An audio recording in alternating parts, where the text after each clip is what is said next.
Hello friends, welcome to crazy GK trick. Daily current affair session में आप सभी का स्वागत है। आज है 23 दिसंबर 2021 और आज से रिलेटेड जितनी भी इंपॉर्टेंट करंट अफेयर्स है उसे हम डिस्कस करेंगे। देखिए, यदि आपको उसका पीडीएफ डाउनलोड करना है तो आप हमारी टेलीग्राम लिंक को ज्वाइन करके पीडीएफ को प्राप्त कर सकते हैं। दोस्तों, ये जो करंट अफेयर है ये भारत के सभी कॉम्पिटिटिव एग्जामिनेशन के लिए बहुत ज़रूरी है। दोस्तों, अंत में मैं आपसे कुछ इंपॉर्टेंट क्वेश्चंस करूंगा जिसका आंसर आपको कमेंट बॉक्स पे करना है। निरंतर अभ्यास करते रहें, यही सफलता का मार्ग है। देखिए फ्रेंड्स, आज का सबसे पहला इंपॉर्टेंट करंट अफेयर रहा, जम्मू कश्मीर परिसीमन आयोग ने जम्मू संभाग के लिए 6 और कश्मीर संभाग के लिए कितने अतिरिक्त विधानसभा सीट का प्रस्ताव रखा है। तो देखिए, इसमें 1 है।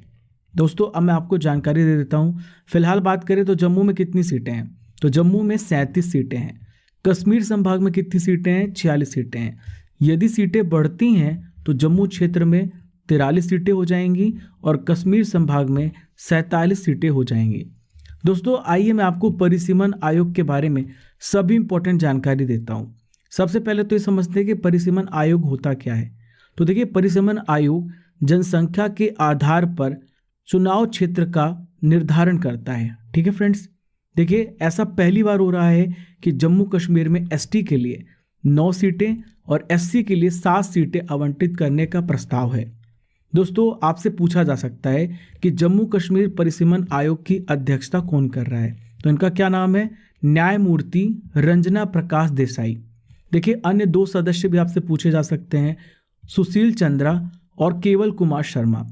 वर्तमान मुख्य निर्वाचन आयुक्त कौन है, सुशील चंद्रा जी हैं। दोस्तों, आपकी जानकारी के लिए बता दूं, केंद्र शासित प्रदेश जम्मू और कश्मीर के विधानसभा क्षेत्रों को फिर से तैयार करने के लिए 6 मार्च 2020 को इस 3 सदस्यीय कमेटी का गठन किया गया था। मैंने आपको बताया जिसके अध्यक्ष कौन है, रंजना प्रकाश देसाई हैं और 2 अन्य सदस्य हैं, सुशील चंद्रा और केवल कुमार शर्मा। देखिए, जैसा कि मैंने आपको बताया, परिसीमन आयोग क्या करता है, निर्वाचन क्षेत्रों की संख्या और सीमाओं का निर्धारण करता है। तो देखिए, इसकी नियुक्ति कौन करता है, आपसे ये पूछा जा सकता है। तो इसकी नियुक्ति राष्ट्रपति के द्वारा की जाती है। देखिए, आयोग क्या कर रहा है, अनुसूचित जाति और अनुसूचित जनजाति के लिए आरक्षित सीटों की भी पहचान करता है। ठीक है फ्रेंड्स। देखिए फ्रेंड्स, अगला इंपॉर्टेंट करंट अफेयर आपके सामने रहा, बहुत ध्यान से सुनिएगा। हाल ही में राष्ट्रीय गणित दिवस, नेशनल मैथमेटिक्स डे कब मनाया गया। तो देखिए, हर साल 22 दिसंबर को मनाया जाता है। किसकी याद में मनाया जाता है, तो श्रीनिवास रामानुजन जी की याद में मनाया जाता है। देखिए, इन्होंने 3500 से अधिक गणितीय सूत्र को दिया है। देखिए दोस्तों, इनका मेन ऑब्जेक्टिव मनाने का क्या है, मानवता के विकास के लिए मैथ्स के महत्व के बारे में लोगों को अवेयरनेस फैलाना। दोस्तों, इसकी शुरुआत कब हुई थी, किसने की थी, तो 2012 में प्रधानमंत्री थे मनमोहन सिंह। इन्होंने 22 दिसंबर को नेशनल मैथमेटिक्स डे मनाने की घोषणा की थी। आइए फ्रेंड्स, श्रीनिवास रामानुजन के जीवन में एक प्रकाश डालते हैं, समझते हैं सारी चीज़ों को। देखिए, इनका जन्म कहाँ पे हुआ है, तो इनका जन्म तमिलनाडु में हुआ। कब हुआ, 22 दिसंबर 1887 को। तो देखिए, इनके जन्म दिवस को ही हर साल नेशनल मैथमेटिक्स डे के रूप में मनाया जाता है।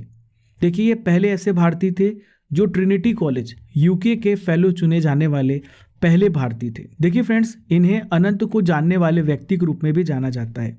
देखिए, इन्होंने गणितीय विश्लेषण, संख्या सिद्धांत, अनंत श्रृंखला और निरंतर अंश में योगदान भी दिया था।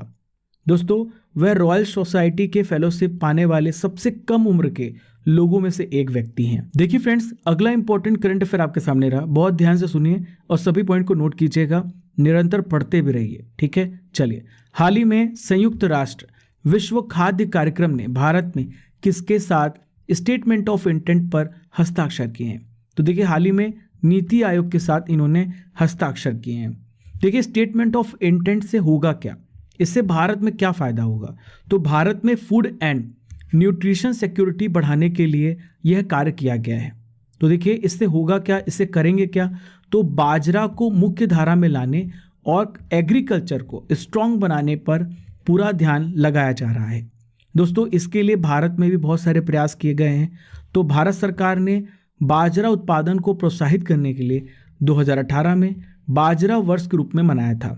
देखिए, मैं आपकी जानकारी के लिए बता दूं, आपसे पूछा जा सकता है एग्जाम में, यूएन महासभा ने 2023 में अंतर्राष्ट्रीय बाजरा वर्ष के रूप में मनाने की घोषणा की है। देखिए फ्रेंड्स, यहाँ पे बात आई है विश्व खाद्य कार्यक्रम की, तो सभी इंपॉर्टेंट डिटेल्स को समझते हैं। तो देखिए, इसकी स्थापना कब हुई थी? दिसंबर 1961 में इसकी स्थापना हुई थी। इसका हेडक्वार्टर कहाँ पे है? तो रोम, इटली में इसका हेडक्वार्टर है। तो देखिए, यह कैसी संस्था है, यह कैसा कार्यक्रम है, ये आपसे पूछा जा सकता है। तो देखिए, दुनिया का सबसे बड़ा मानवीय अंतर सरकारी संगठन है। इसका मुख्य उद्देश्य है भूख और खाद्य सुरक्षा पर ध्यान केंद्रित करना। देखिए, इनका एक लक्ष्य भी है 2030 तक भूखमरी को समाप्त करना, और 2020 में इनके कार्यों के लिए इन्हें नोबेल शांति पुरस्कार से भी सम्मानित किया गया। तो वेरी वेरी इंपॉर्टेंट, इस पॉइंट को ध्यान से सुनिए और लिखिएगा भी जरूर। देखिए फ्रेंड्स, यहाँ पे नीति आयोग की बात आई है, तो आइए सारी पॉइंट्स को समझते हैं। तो देखिए, इसकी स्थापना 1 जनवरी 2015 को हुई है। प्लानिंग कमीशन की जगह पर इसका स्थापना किया गया है। देखिए, इसका अध्यक्ष कौन होता है? तो जो भी देश का प्रधानमंत्री होगा वही इसका अध्यक्ष होगा, और देश के प्रधानमंत्री वर्तमान में नरेंद्र मोदी जी हैं, तो ये इसके अध्यक्ष हैं। इसके उपाध्यक्ष कौन है? वेरी वेरी इंपॉर्टेंट, तो ये हैं राजीव कुमार जी। देखिए फ्रेंड्स, मैं आपको पहले नॉलेज बूस्टर की ओर ले चल रहा हूँ, जिसका आप बेसब्री से इंतजार करते हैं। तो आइए जानते हैं।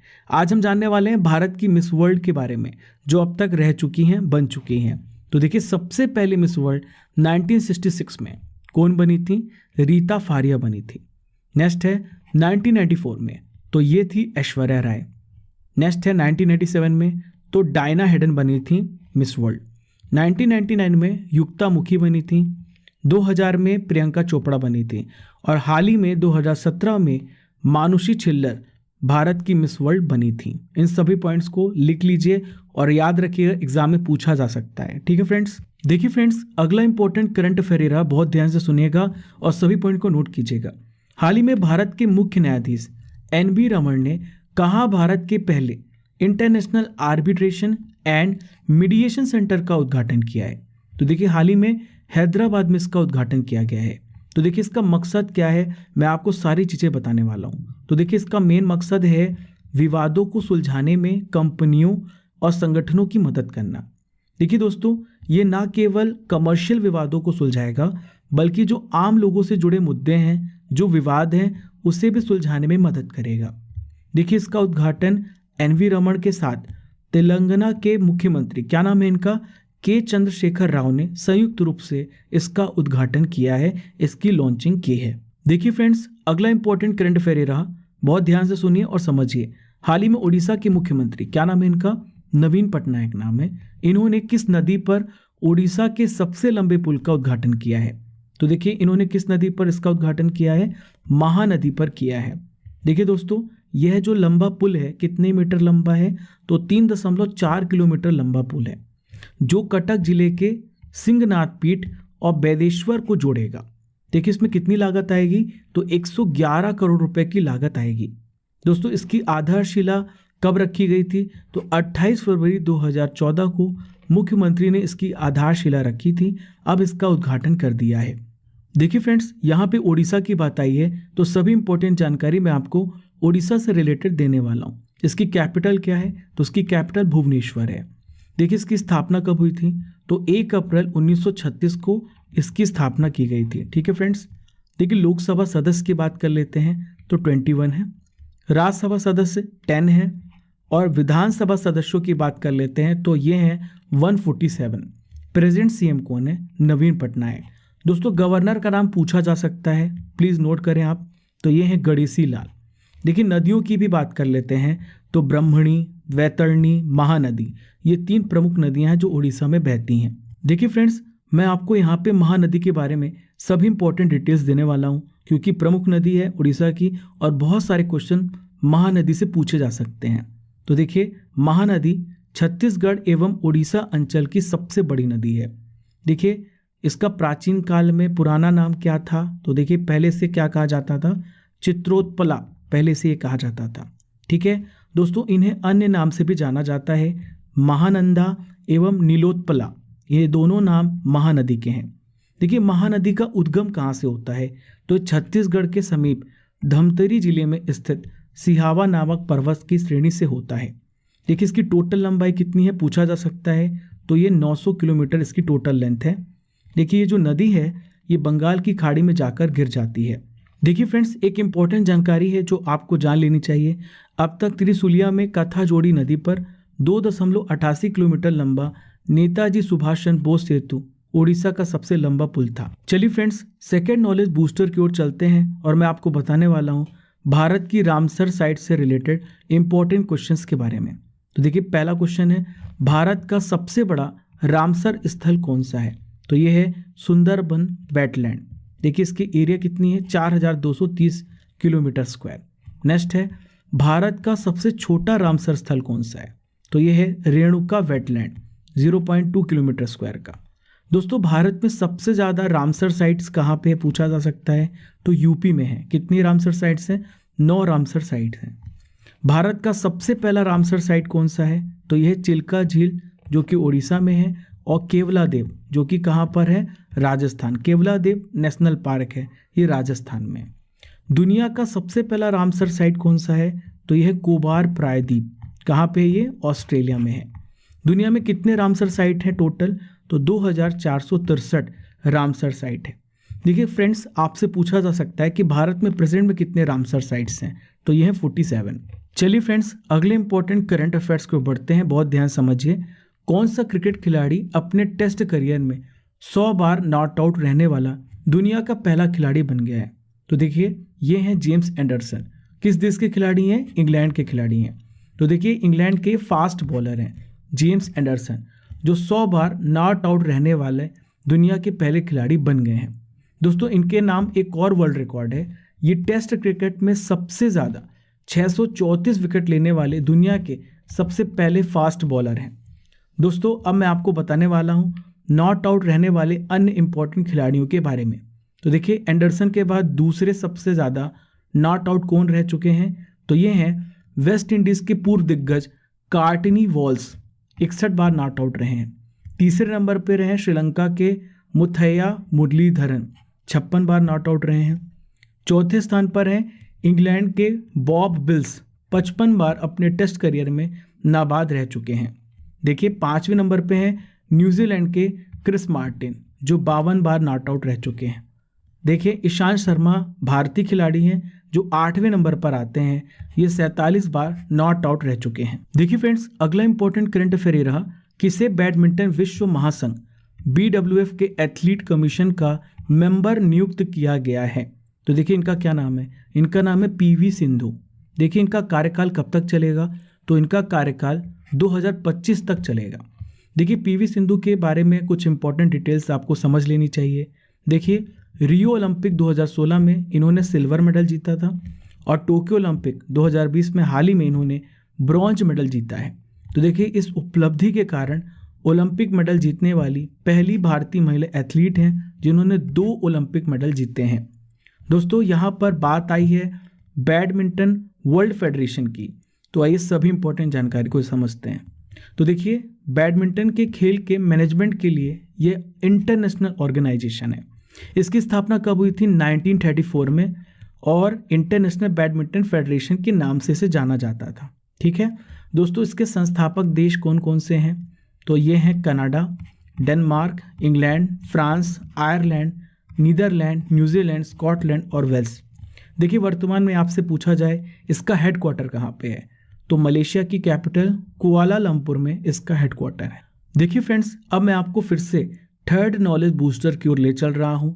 तो आज हम जानेंगे विज्ञान की इंपॉर्टेंट शाखाओं के बारे में, डिफरेंट ब्रांचेस ऑफ साइंस। सबसे पहला है आर्बोरिकल्चर। सो ये किससे रिलेटेड है? तो ये है वृक्ष उत्पादन संबंधी विज्ञान से।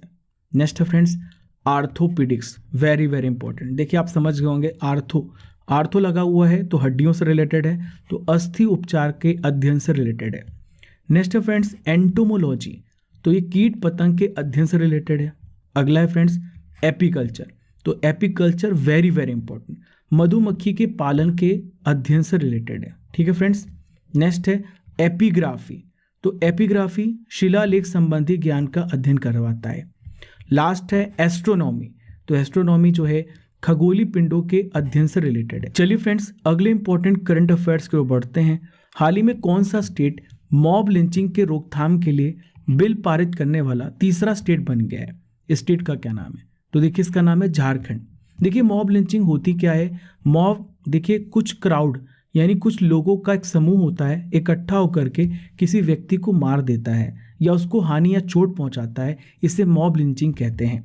दोस्तों भारत में ऐसी बहुत सी घटनाएं देखने को मिली हैं। तो देखिए फ्रेंड्स, झारखंड ने mob violence and mob lynching की रोकथाम के लिए बिल पारित किया है। देखिए पहला राज्य कौन सा जिसने मॉब लिंचिंग बिल पारित किया था?